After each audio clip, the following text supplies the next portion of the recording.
Greetings and salutations. Welcome, everybody, to the final episode of One Question for Every Fight for 2022. I am Spencer, your friendly neighborhood Spencer man, here on Severe MMA's YouTube page to discuss UFC Vegas 66, the final fight card of the year for the UFC this Saturday from the UFC Apex, headlined by middleweight contenders Jared Cannonier and Sean Strickland.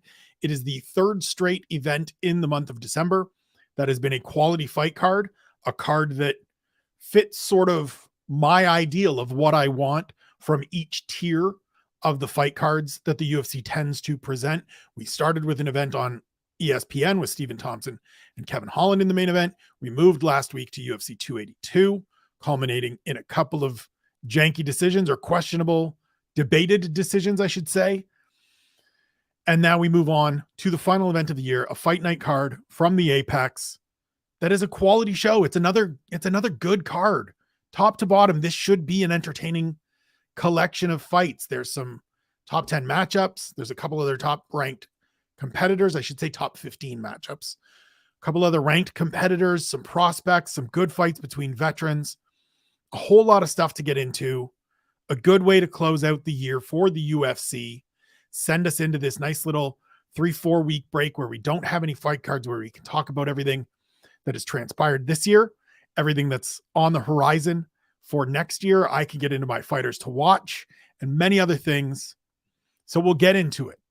One question, every fight, Vegas 66. Here we go. Jared Cannonier and Sean Strickland. My question is, what lessons were learned at UFC 276? Each of these men competed that night in July in Las Vegas. Jared Cannonier failed in his bid to dethrone Israel Adesanya for the middleweight title. Earlier in the night, Sean Strickland marched forward and ate a left hand from Alex Pereira.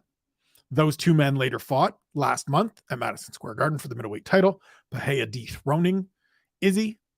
And now these two meet in sort of the consolation bracket, if you will. And I'm really curious to see what they each learned from that fight. Jared Cannonier didn't work enough, didn't do enough to really put pressure on Israel, mix in enough things, didn't fight at the pace with the sense of urgency that we've seen from him in other fights. If you think back to the victory he had over Derek Brunson that earned him this opportunity, in that second round after losing the first, he came out and just went ape. Fitting that he's the killer gorilla.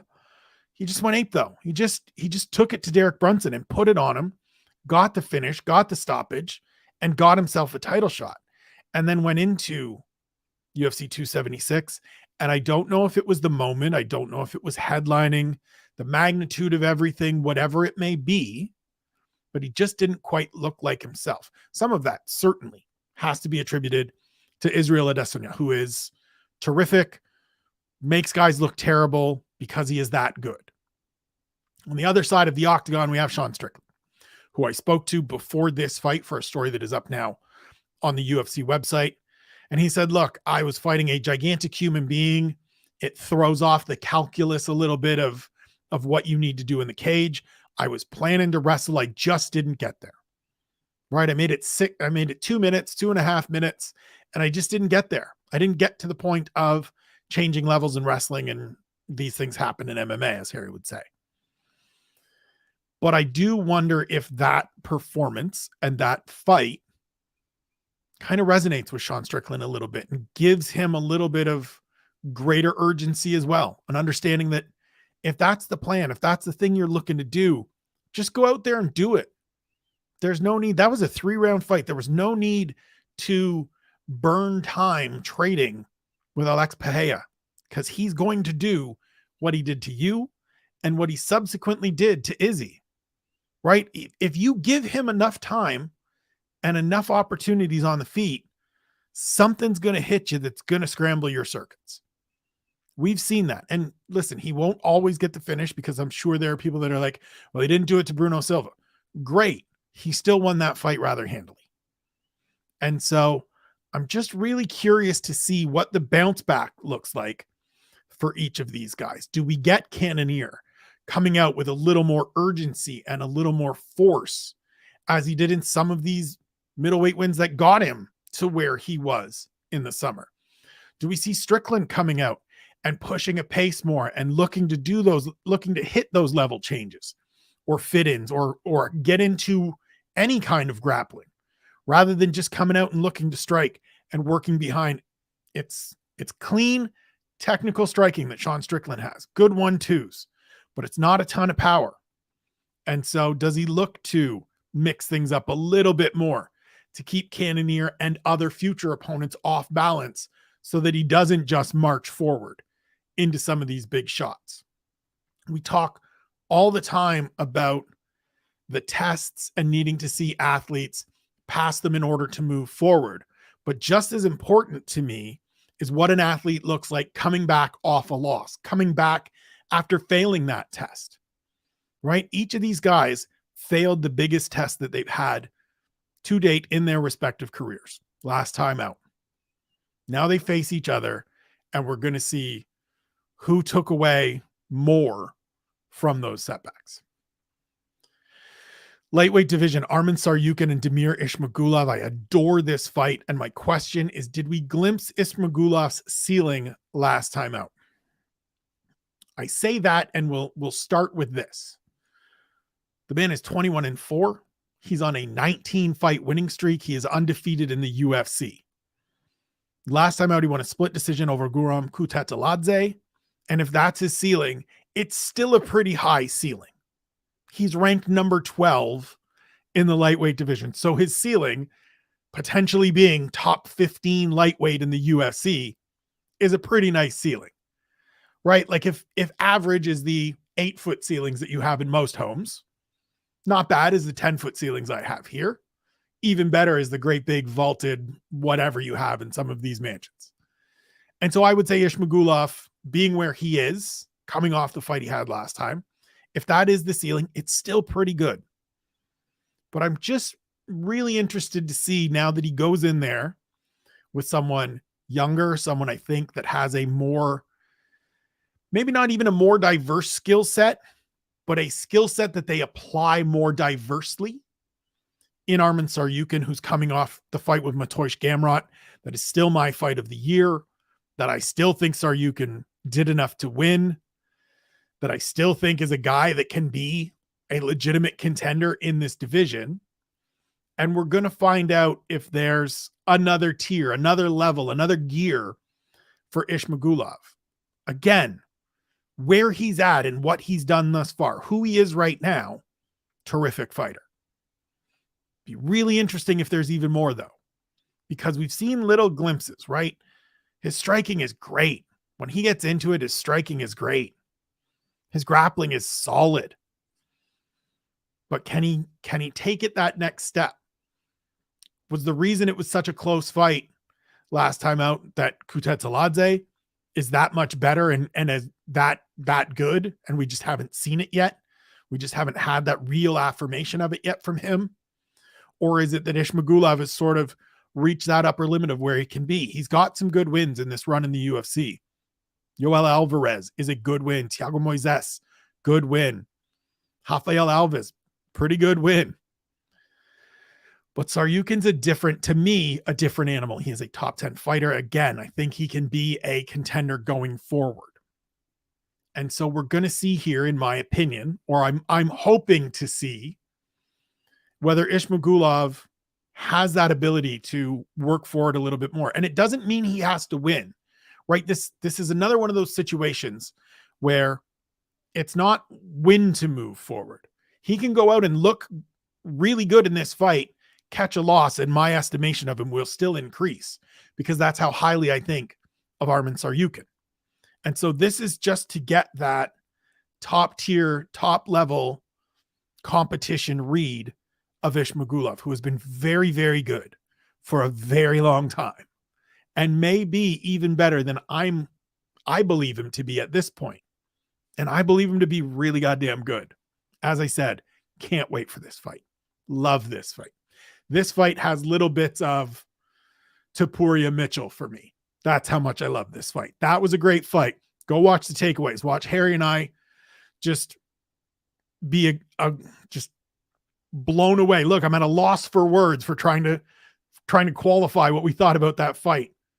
Topuria was my fighter to watch. He was Harry's spotlight fighter. We talked about it for 20 minutes on the takeaway. That's how much we liked that fight. This fight fits right in there for me. Can't wait.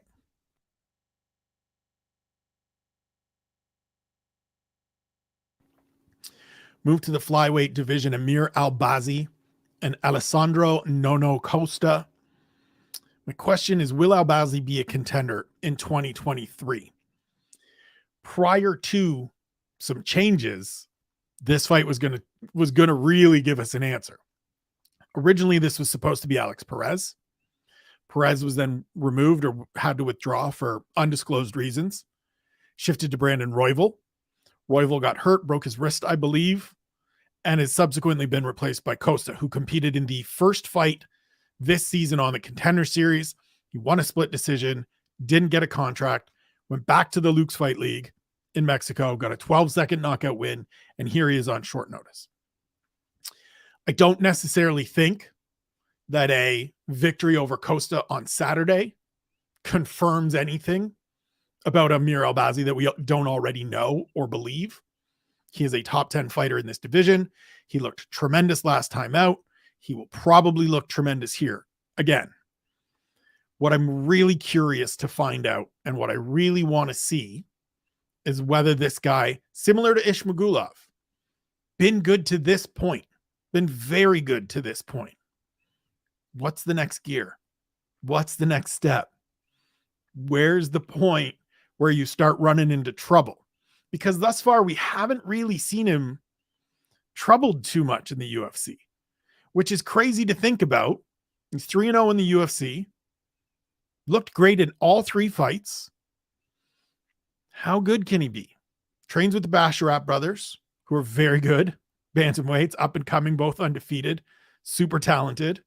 He's got that edge to him. He's got that cockiness to him, which I love. Always going to get me in when you've got that just a little bit over the self-confidence, just a little bit beyond that I believe in myself and into, yeah, I know I'm really good territory without being all the way full douchebag heel. And so this division, I've said it in writing, I've said it on these shows for the last bunch of weeks. This division is going to be front and center. It's already getting there. We have Figueiredo Moreno 4 headlining in Brazil. We're going to see a lot of the flyweight division and these athletes that are towards the top of the division in 2023. I want to see if Albazzi can hang with the best of them. And I want to see if he can ensure that that happens with another great performance on Saturday. Move to featherweight, Alex Caceres and Julian Erosa. My question is, can Caceres get right back into the win column? So last time out, he loses to Sadiq Youssef. It ends a 5-fight winning streak. Losing to Sadiq Youssef, not a knock for anybody. Dude is legit. He is another of these up-and-coming fighters that just hasn't quite taken that full step forward that we've seen from the likes of Topuria and Movsar Evloev and the 2 or 3 steps that Arnold Allen has taken this year. But he's right there in that pack. He's just a step behind them. Actually would be a great opponent for Bryce Mitchell coming off Mitchell's loss. Really curious to see what Sadiq does in his next fight. Definitely somebody to keep an eye on.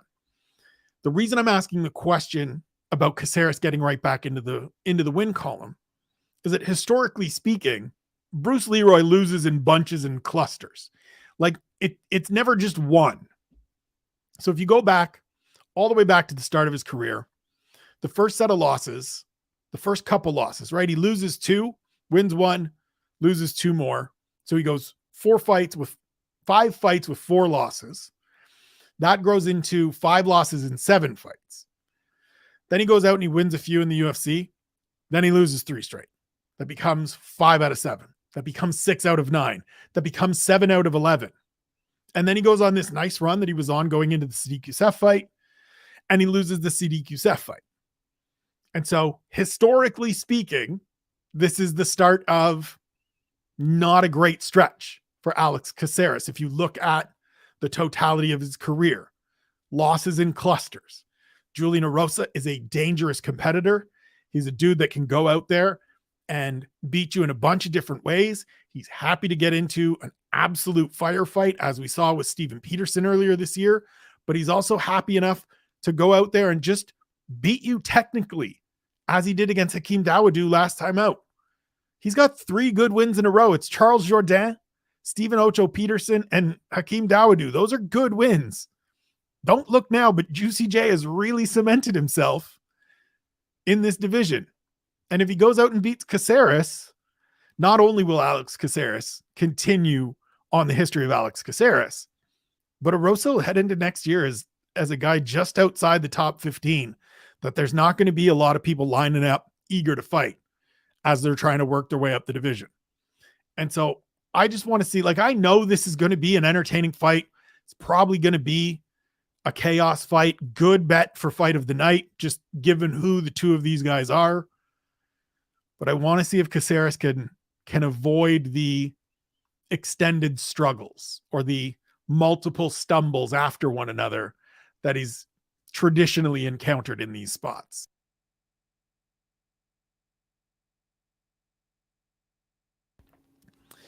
Lightweight matchup, Drew Dober versus Bobby Green. My question is, shouldn't these two be fighting other people? I said this last week with Chris Curtis and Joaquin Buckley, or a version of this with Chris Curtis and Joaquin Buckley. And I feel the same way here. Drew Dober is coming off a terrific win over Rafael Alves. Bobby Green is coming off a loss to the current champion, Islam Makhachev, in a fight that he took on really short notice after getting back-to-back quality wins over Al Iaquinta and Nasrat Haqparast. And it just feels to me like another one of those spots where you're sticking a loss on a quality veteran just outside of the top 15 that would be better served either being in an entertaining fight with a ranked opponent that is looking to rebound, or facing some up-and-comer. Not facing another guy where a victory, and I say this with the utmost respect for each of these gentlemen, a victory here doesn't do anything for either of them.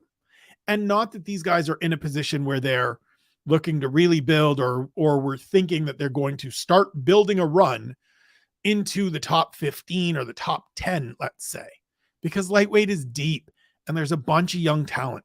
And we've seen the ceilings of these two guys. We've seen how far they can push it, right? Drew Dober had a nice little run. Then he lost to Makhachev and Brad Riddell, and that sort of tells us where he fits. Bobby Green has had a long career in the UFC, but there's a certain level that he's just never gotten past. And that's not going to change at 34 for each of these gentlemen.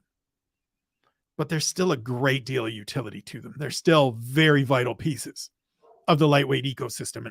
And for me, I would rather see them each facing, as I said, an established veteran working backwards, looking to regroup, or a young emerging talent that needs to pass one of these tests. Like Drew Dober to me is a great test. Bobby Green is a great test. It's why the Haqparast fight was so interesting for Bobby Green. Let's see if he can beat this guy. And he couldn't. And it told us all we needed to know about Haqparast and just affirmed things that we always thought about Bobby Green. And so rather than have them face each other, maybe next time, put them in there with somebody else, use them a little bit more wisely, spread the goodness around rather than have them face each other and leave one of them with a loss on Saturday night. Middleweights, Michał Oleksiejczuk and Cody Brundage. My question here is, whose recent form is more believable? So Oleksiejczuk made his middleweight debut last time out, trounced Sam Alvey. That's a tough one to really buy into because Sam Alvey has just gotten the hell kicked out of him for like 3 straight years. And so, yep, it's a good win in terms of the mechanics of it, in terms of the effort of it, and getting him out of there the way that he did. Always been a fan of the way Oleksiejczuk strikes, especially working the body. But you can't put a whole ton of stock into beating Sam Alvey in the year of our Lord 2022. Cody Brundage, on the other hand, made his short notice debut last September at UFC 266, losing to Nick Maximov in a competitive fight where he had Maximov in some trouble in the third round. He returns, gets a first-round submission win over Dolce Lungiambula, who we saw last weekend against Edmund Shabazian. Follows that up with a first-round knockout win over Tresean Gore. But they're both wins where I just kind of feel like, man, he was losing right up until he was winning. And I know that sort of should be a positive, is that he can pull victory from the jaws of defeat. But I don't really like guys that are hanging out around the jaws of defeat. And I'm never really sure what to make of guys that are just kind of hanging around there on the brink of getting beaten until they've got to do something, or they manage to do something that turns things around. I'd rather see you go out there and be competitive all the way through than jump on a guillotine as he did against Dolce Lungiambula, or find that right hand that he found against Tresean Gore, who was piecing him up before he landed. And look, it's a before he landed and Brundage landed. So listen, not taking anything away from him, but not convinced, not sold, not sure which of these two dudes I really need to be paying attention to in this division. The answer might be both. As always, it could be both. We can come away from this. They both look good. It's a competitive fight. Each shows us a little something. And I come away going, all right, I'll keep paying attention to both of them. They're both capable of moving forward. It's more likely that it's going to be one or the other. And I want to find out on Saturday which one it is.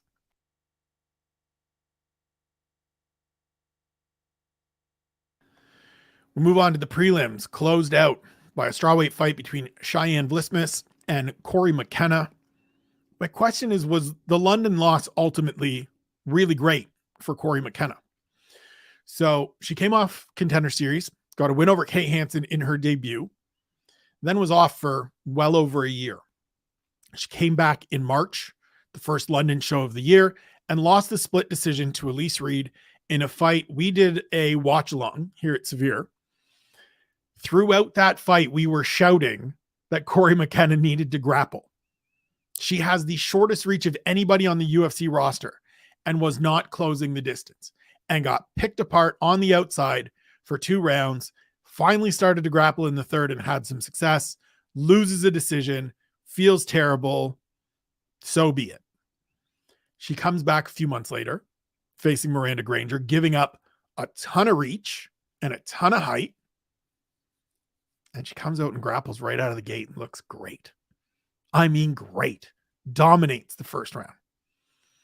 Drags Miranda Granger to the ground, keeps her there because Cory McKenna is strong as hell as a former power lifter. Comes out in the second, same thing, takes her down. Miranda Granger decides to try to hang on to a guillotine choke on the opposite side and gets Von Flood. Gets put to sleep. Great effort from Cory McKenna. And so I'm wondering if she just, got back in the lab after that fight, got back to Sacramento, sat down with Danny Castillo and Chris Holdsworth and the crew at Team Alpha and was like, what do I got to do? And they just said, play to your strengths. You're a grappler. Just grapple. We'll work on the hands. We'll keep building them, but grapple. You're really good. You're really strong. People are going to have troubles with you. This is a fight where if she's committed to that, if she's decided to go down that road wholeheartedly, it could be real interesting. Because if you remember Cheyanne Vlismas' UFC debut, when she was still Cheyenne Bays, she got wrestled into oblivion by Montserrat Cornejo and then was really pissy about it afterwards. She subsequently won 2 straight, moved back to Vegas, got a divorce, whatever. Personal life not to be discussed here on this program. It ain't none of my business. Glass houses and whatnot. But we've seen her get wrestled into oblivion. We've seen her be controlled on the ground by stronger athletes.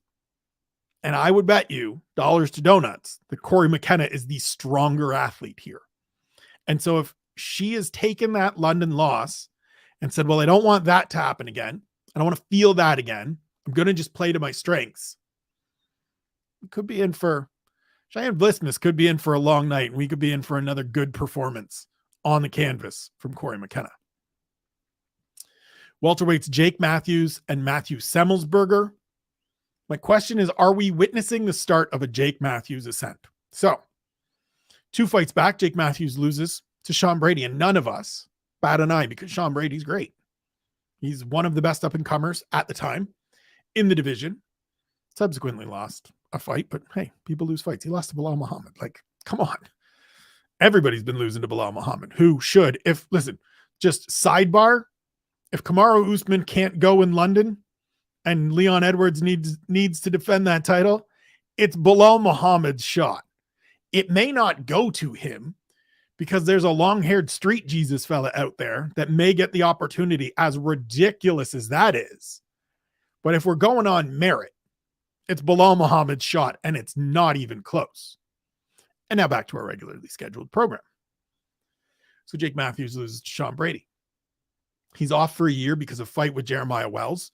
Coincidentally, Brady's teammate comes apart the day of the fight. Wells's cornerman tests positive for COVID, and the fight gets scrapped. So that December fight last year just goes away for Jake Matthews.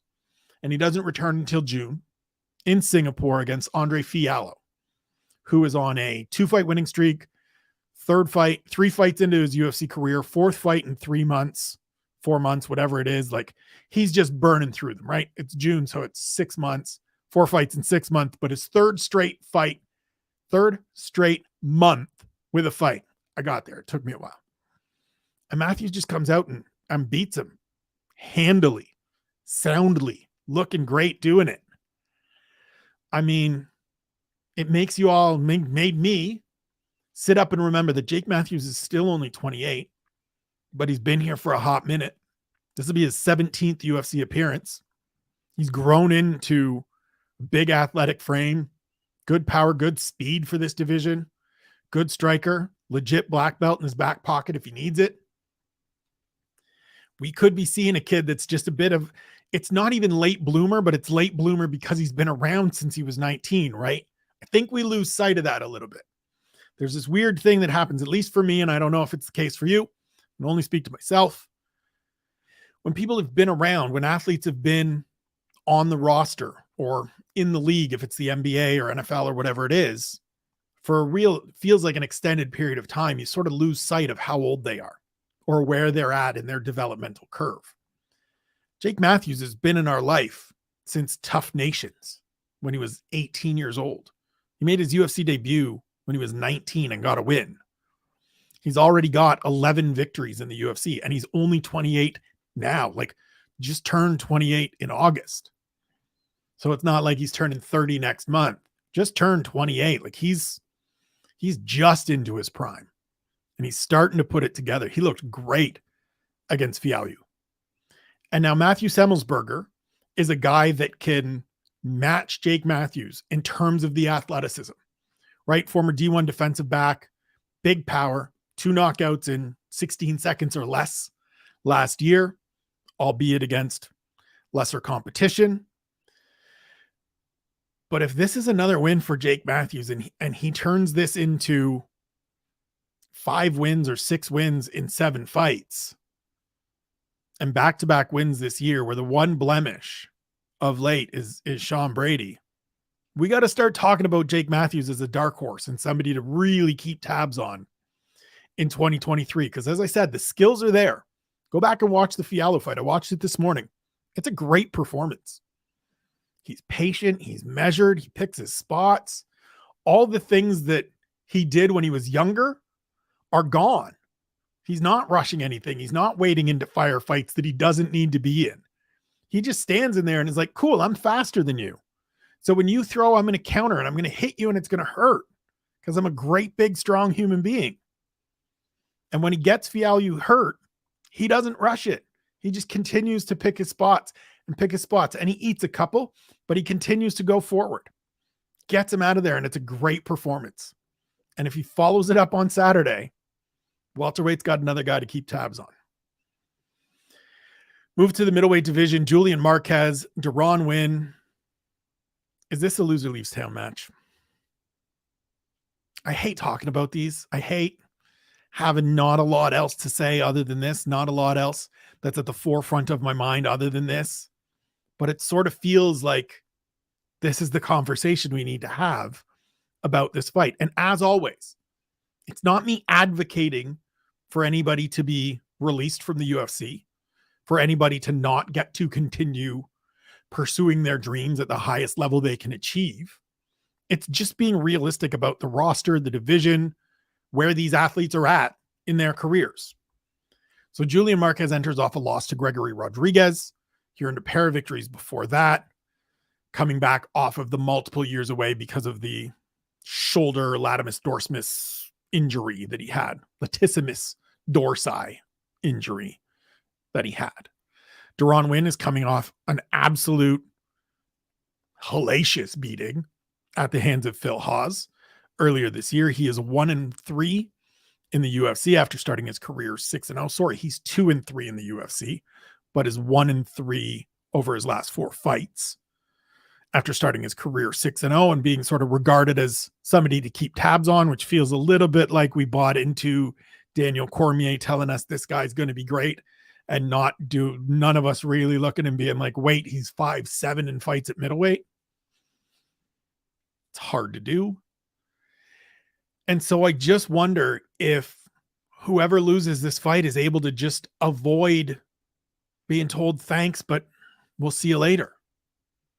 Like for Winn, it would be 4 losses in 5 fights. I think that's hard to get by. I think Julian Marquez has a little bit more leash because he is a Contender Series grad. He is an affable dude that everybody seems to like.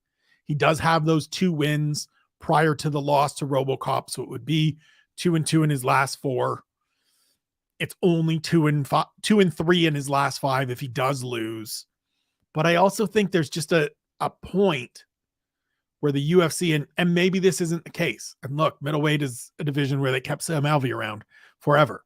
One of those wins for Julian Marquez is Sam Alvey. And I think there's a point with these athletes where the UFC will look at it and go, okay, but who did they beat? It's not just what did they do recently or what's the record.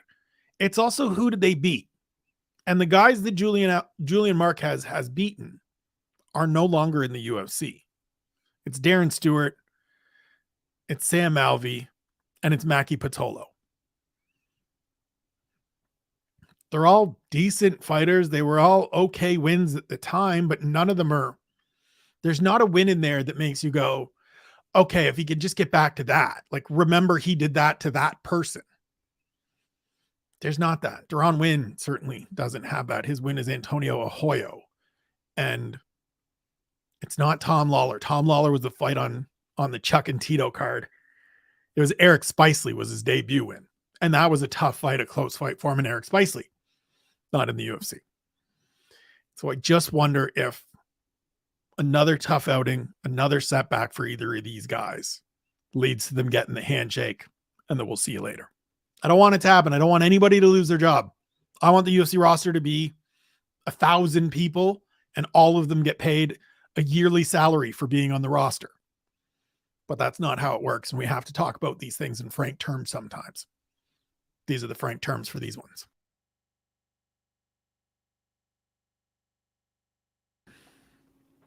Move to the bantamweights. Said Nurmagomedov against Saidyokub Kakhramonov. My question is Kakhramonov the next bantamweight that we have to watch? Like, bantamweight is loaded. It's amazing. Nurmagomedov is ranked number 15, and if Kakhramonov goes out and beats him, it's not necessarily just straight transference. He's not necessarily right into the top 15 because there are some guys ahead of him that have done as much or more that probably could make a case for that spot. But we sure have to sit up and go, okay, what do we got here? Because it would then be a 27-year-old, again, just turned fairly recently, with 3 straight wins in the UFC, and one of them being a top 15 guy, a well-regarded, highly respected Nurmagomedov. Debuted against Trevin Jones on ridiculously short notice, took the fight while he was still back home in Tajikistan, and was like, cool, yeah, I'll take it. Of course, I'm in. And they were like, where are you? He's like, California. Jumped on a plane and flew to Vegas and took that fight, made weight, and finished Trevin Jones in the 3rd round. Then he comes back in his sophomore effort earlier this year and just dominates Ronnie Lawrence. Ronnie Lawrence comes out and is like, hey, I want to wrestle. And Kakhramonov was like, cool, I like wrestling. And out wrestled him. He's a really good prospect.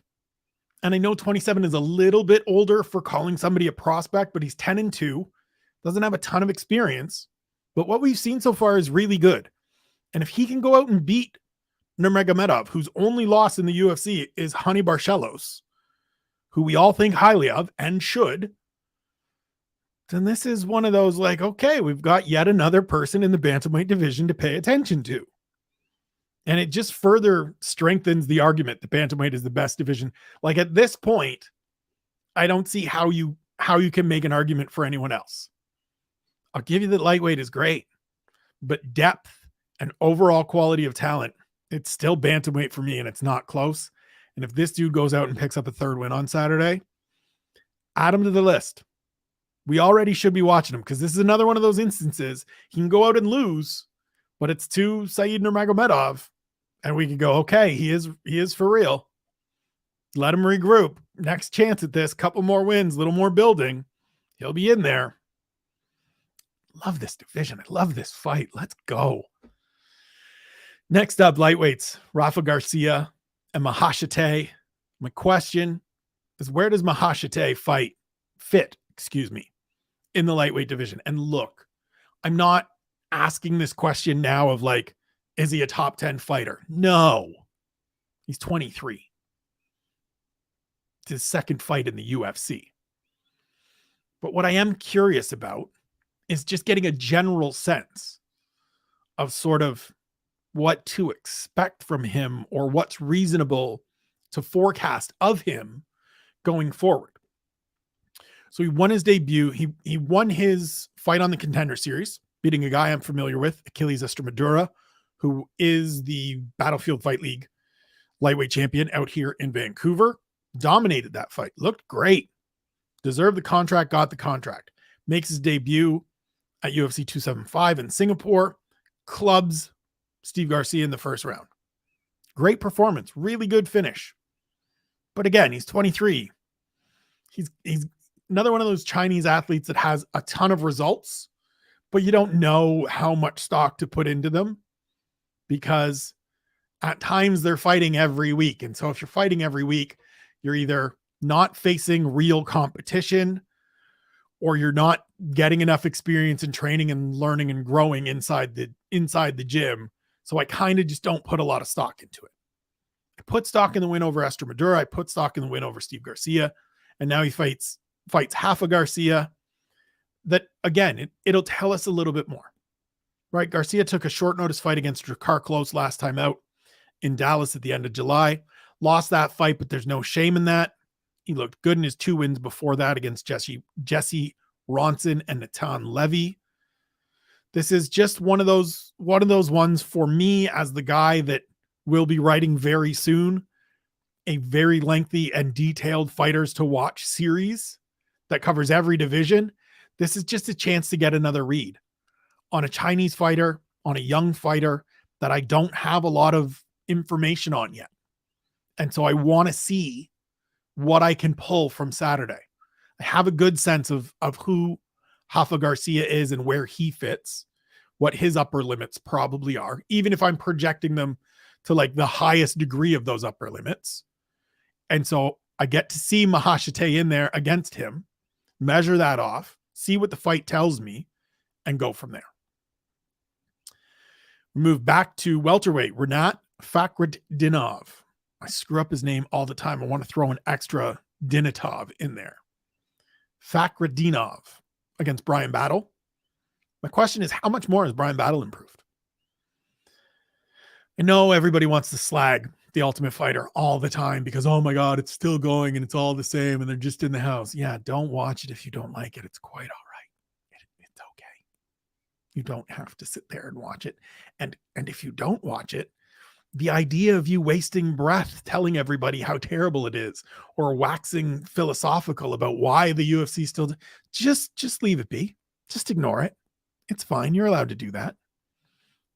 But I've watched the last 2 seasons. I watched season 29 when Brian Battle was the last pick of Team Volkanovski in the middleweight competition. Went out and won the whole damn thing. And the whole time I was watching it, I thought, this guy reminds me a lot of Kelvin Gastelum. Kind of a doughy looking middleweight that could probably make 170. Not a ton of experience, not training at a big gym, but shows you a little bit of, he's got the heart, he's got some grit. The foundation is okay. Might be able to mature into something. Goes out, he beats Gilbert Urbina to win the competition, then fights Trey Gore in the what was supposed to be the finale. Tresean hurt his knee, couldn't fight in the finale. They fought later on, beats him. Then he drops down to welterweight and just straight up head kicks Takeshi Sato. First round, 40 seconds. Let's go home. Looks great. Continues to look good. Every time I see Brian battle, I think, oh, he's getting a little better. He looks good. This is the right division for him. He fits this weight class, size-wise, body composition-wise, skill-wise, speed-wise, strength-wise, all of those things. Better fit here. Let's see what he can do. Fakhretdinov is 31. He's coming off a okay win over Andreas Mihalidis in his promotional debut. He's another one of these Russian fighters that has the full complement of skills, but it's kind of the middle of the pack version of that. It's not the high end. He's not somebody that I see stringing together 3, 4, 5 wins to go on this run and be a contender at welterweight. I think he's probably going to top out somewhere in the middle of the division, but I want to see how much more battle has added on to his game and learned and grown and built from that win over Sato, because there were good things in that fight. There were good reads that led to that finish in the fight, on the fly, things you cannot teach people. They either have it or they don't. He seems to have it. I'm really curious to see what he can do to close out the year and potentially get me pumped for next year. I'm already intrigued for next year, but a win on Saturday and I'm pumped. Let's go. Flyweights, Manel Kape and David Dvorak, another great fight, 2 top 15 fighters. My question is, will Kape get the win he really needs? This is the victory Manel Kape needs, right? Debuted in the promotion last year, came in, and before he had fought anybody, he said, I'm the best fighter in the featherweight division. I'm going to have the title by the end of the year. Goes out and he loses his debut to Alexandre Pantoja. Look, no shame in losing to the cannibal. It is what it is. He's the number 1 contender right now in my books. In the clubhouse, waiting to see what happens in Brazil in January, and is calling next. Then he goes out and loses to Mateusz Nicolau, who fought a couple weeks ago and looked great and stopped the match now, and is probably sitting there looking at his countryman Pantoja and being like, maybe you and I should fight to decide who the number 1 contender is. What do you think about that, homeboy? And that would be a hell of a fight, and I would certainly be up for it. I know they both have Nova União ties that go back, countrymen, stuff like that. Listen, you want to give me ATT versus Nova União, Pantoja versus Nicolau? Sign me up. I'm in. And after that, Kape goes out. He gets 2 good wins, right? Beats Ode Osborne and beats Zhalgas Ismagulov, both by first round finish. And now he gets a 3rd straight fight against a double consonant fighter in David Dvorak. And it's sort of the win to me that he just like, this is the one where if you're as good as you say you are, if you're as good as we all thought you were when you came over from Ryzen, then go out and show it here. Because with all due respect to Ode Osborne and Zhalgas Ismagulov, beating them dudes don't tell me a whole lot about you when you told me at the start of last year you're going to be the UFC champion in a year. UFC championship material should beat those dudes in the first round. What they also do is beat guys like Dvorak, who lost last time out to Nicolau, which was his first loss, in a number of fights, because he's really good. And so this is the one, man. We talk about it all the time, right? We talked about it with Patty last week. We talked about it with Sean O'Malley in the summer, or in October going into the fight with Piotr Jan. We talk about it all the time. Show me, show us, prove it. It's one thing to say you're about it. It's one thing to say, I'm the best and I'm coming. Show it. Now's the opportunity. Beat this dude and prove you are a top 5, top 8 fighter in this division.